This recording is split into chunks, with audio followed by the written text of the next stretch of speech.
Hello guys, నా పేరు మైత్రి Venkata. My channel ప్రకారం మన ఛానల్ సబ్స్క్రైబ్ చేసుకోకపోతే ఇప్పుడే సబ్స్క్రైబ్ చేసుకోండి. పక్కన బెల్ ఐకాన్ ఆల్లో పెట్టుకోండి. నా ఫర్దర్ వీడియోస్ మిస్ అవ్వకుండా చూడొచ్చు. చాలా మంది చూస్తున్నారు కానీ సబ్స్క్రైబ్ చేసుకోవట్లేదు. So please try to subscribe click the bell icon also.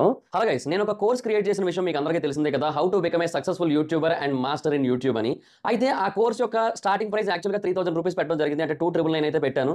అయితే దాని గురించి చాలా మంది నాకు ఇన్స్టాగ్రామ్లో పర్సనల్గా మెసేజ్ చేయడం జరిగింది. బ్రో, అంత ప్రైస్ అంటే మేము పెట్టలేకపోతున్నాము, కొంచెం ఎక్కువైంది, సో కొంచెం తగ్గించండి, మాకు కొంచెం డిస్కౌంట్ ఇవ్వండి అని అడగడం జరిగింది. సో వాళ్ళందరినీ కూడా దృష్టిలో పెట్టుకుని ఈ కోర్స్ యొక్క ప్రైస్ అయితే తగ్గించడం జరిగింది. సో ఇప్పుడే దానికి ఒక కోడ్ అయితే క్రియేట్ చేశాను. ఆ కోడ్ పేరు FAN50. మీరు ఎంటర్ చేయాల్సిన పని లేదు, ఆటోమేటిక్గా ఎంటర్ అయిపోతుంది. నేను డిస్క్రిప్షన్లో అండ్ కామెంట్ సెక్షన్లో ఇచ్చిన ఈ లింక్ మీద కనుక మీరు క్లిక్ చేసి చూసినట్టయితే మీకు ఆ కోడ్ ఆటోమేటిక్ ఎంటర్ అయిపోయి కనిపిస్తుంది. సో మీరు ఎవరైనా కోర్స్ తీసుకోవాలనుకుంటే ఇప్పుడు ఆ కోర్స్ తీసుకోండి, 50% డిస్కౌంట్ వస్తుంది.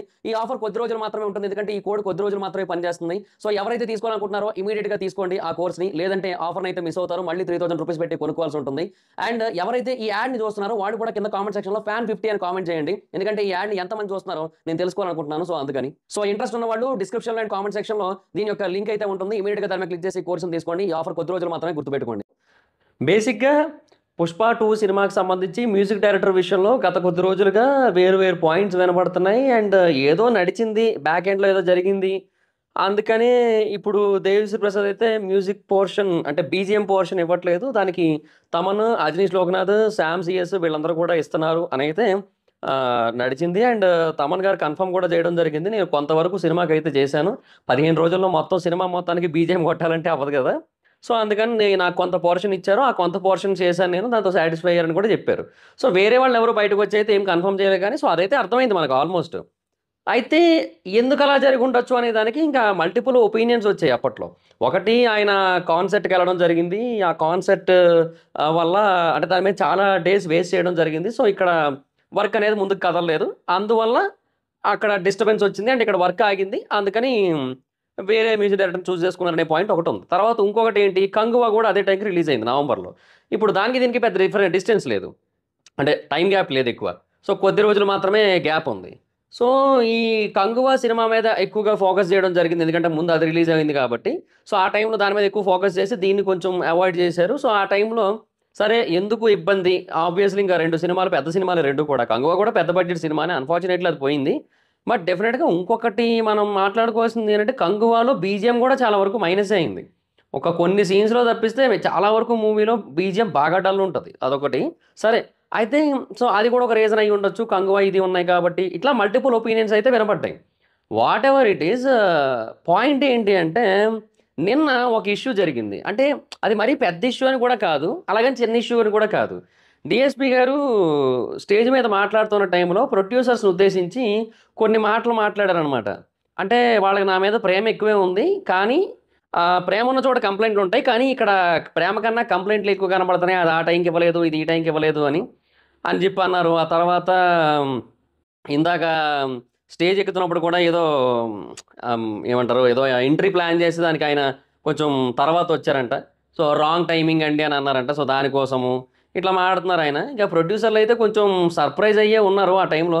ఇదేంది ఈయన ఇట్లా మాట్లాడుతున్నాడు, అంతా బాగానే ఉంది కదా, మొత్తం బాగానే చూసుకున్నాం కదా, ఈయన ఇట్లా అన్నట్టుగా రియాక్ట్ అయ్యారనమాట. సో బేసిక్గా ఇంతకుముందు దేవిశ్రీ ప్రసాద్ గారు ఇట్లా స్టేజ్ మీద చేసింది నాకు బాగా గుర్తున్నది అయితే లెజెండ్ బోయపాటి సీను గారు ఆ టైంలో మాట్లాడుతూ, సాధారణంగా దేవిశ్రీ ప్రసాద్ గారు ఫైనల్ మిక్సింగ్కి రారు, కానీ నేను ఆయన్ని దగ్గర ఉండి కూర్చోబెట్టి చేయించుకున్నాను నేనంటే, ఆయన స్టేజ్ మీదకి వచ్చి ఎవరు చెప్పారండి నేను రానని, నేను వస్తాను, నేను ఎందుకు రాను, ఖచ్చితంగా వస్తాను, అది కరెక్ట్ కాదన్నట్టుగా ఆయన వెళ్ళి స్టేజ్ ఎక్కి మాట్లాడారు అనమాట. సో అదొకటి జరిగింది అప్పట్లో. మళ్ళీ ఆ తర్వాత ఇదే. సో అది సినారియో. సో నేనేమంటానంటే, ఒకటి, ఇప్పుడు వాళ్ళకి ఏ పరంగా డిస్టర్బెన్స్ వచ్చిందనేది ప్రైమరీ థింగ్ కాదు, ఎందుకంటే అది మనకు తెలియదు కాబట్టి. బట్ దేవిశ్రీ ప్రసాద్ గారు హర్ట్ అయ్యారనేది అయితే మాత్రం క్లియర్గా కనబడుతుంది. అదైతే క్రిస్టల్ క్లారిటీ ఉంది. అంటే ఆయన కొంచెం సాడ్గా కూడా ఫీల్ అవుతున్నారు, అది కూడా కొంతవరకు తెలుస్తోంది, ఆ ఎమోషన్ కనబడిపోతుంది. అంటే ఆయన్ని కాకుండా వేరే వాళ్ళని పెట్టడం ఏమో, అంటే ఆయన ఏమన్నారంటే అడిగి తీసుకోవాలి ఏదైనా సరే, అది ప్రొడ్యూసర్ దగ్గర పేమెంట్ అయినా లేదంటే స్టేజ్ మీద కంటెంట్ అయినా అన్నట్టుగా చెప్పారు కదా ఆయన. సో అది డైరెక్ట్గా ఒక పాయింట్ ఏంటంటే, మీరు నన్ను అడుగుంటే, నాకు ముందే చెప్పేసి ఉండుంటే, ఈ టైం కల్లా నాకు కావాలి, మీరే చెయ్యాలి కంప్లీట్గా, మీరు ఎంత రాత్రిపూట పడుకోవడం మానేసైనా సరే, రాత్రి కూడా డ్యూటీ చేసి 24 గంటలు డ్యూటీ చేసైనా సరే నాకు మ్యూజిక్ అయితే ఇచ్చేసేయండి ఆన్ టైం అని అడుగుంటే, నేను ఇచ్చేసాను కదా అన్నట్టుగా అయితే ఆయన చెప్పారు అనిపించింది నాకైతే మాత్రం. అంటే ఈ డైరెక్ట్‌గా చెప్పలేదు గానీ, ఇండైరెక్ట్‌గా అదే మీనింగ్. ఏదైనా అడిగి తీసుకోవాలి అని. అంటే ఇప్పుడు ఓకే. నేను ఈవెంట్‌కి అదే కాన్సర్ట్ ప్లాన్ చేసుకున్నాను. అది ఎప్పుడో ప్లాన్ అయిపోయిన కాన్సర్ట్ అది. దానికి నేను ఎళ్ళాలి. కానీ ఒకవేళ మీరు అడిగుంటే నేను ఫ్రీ టైమ్ చేసుకొని ఏదో ఒకటి చేసి నేను మధ్యలో ఇచ్చేవాడిని కదా!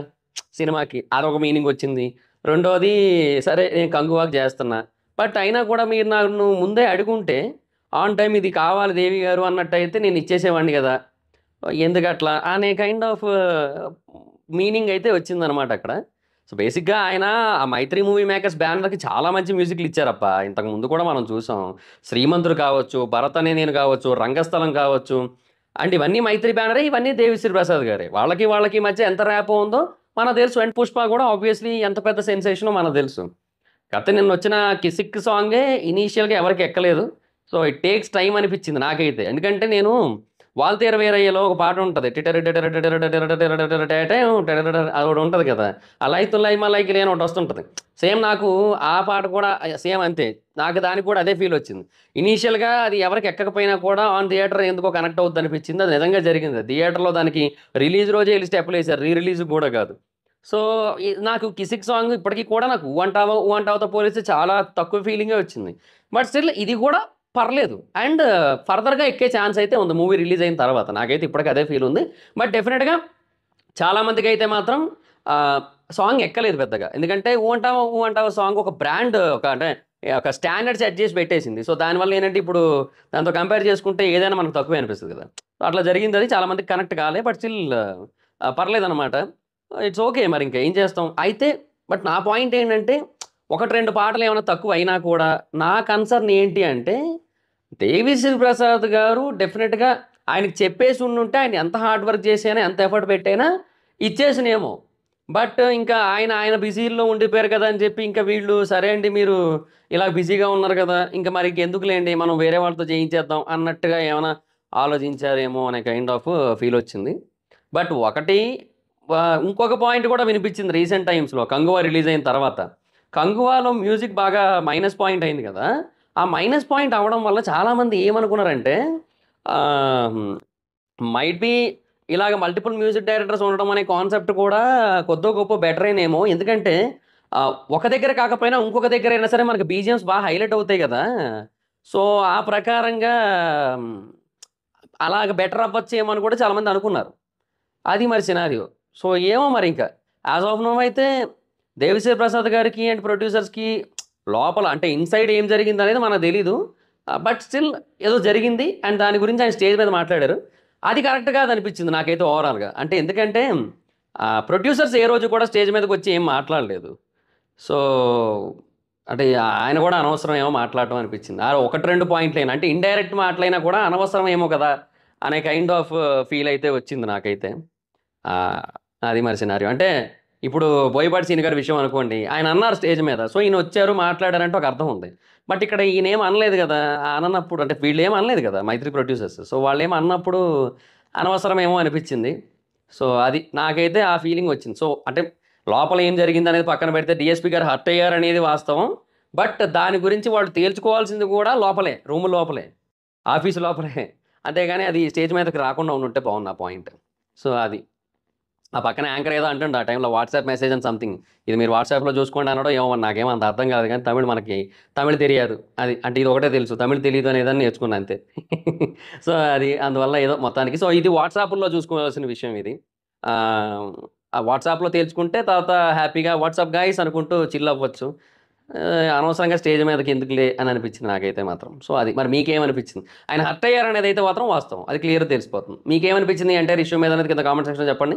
So, that's guys this the video. Video కనుక మీకు నచ్చినట్లయితే లైక్ చేయండి. వీడియో షేర్ చేయండి. ఎప్పటికైనా మన ఛానెల్ సబ్స్క్రైబ్ చేసుకోకపోతే ఇప్పుడే సబ్స్క్రైబ్ చేసుకోండి. పక్కన బెల్ ఐకాన్ ఆల్‌లో పెట్టుకోండి. నా ఫర్దర్ వీడియోస్ మిస్ అవ్వకుండా చూడొచ్చు. చాలా మంది చూస్తున్నారు కానీ సబ్స్క్రైబ్ చేసుకోవట్లేదు. So, please try to subscribe click the bell icon also.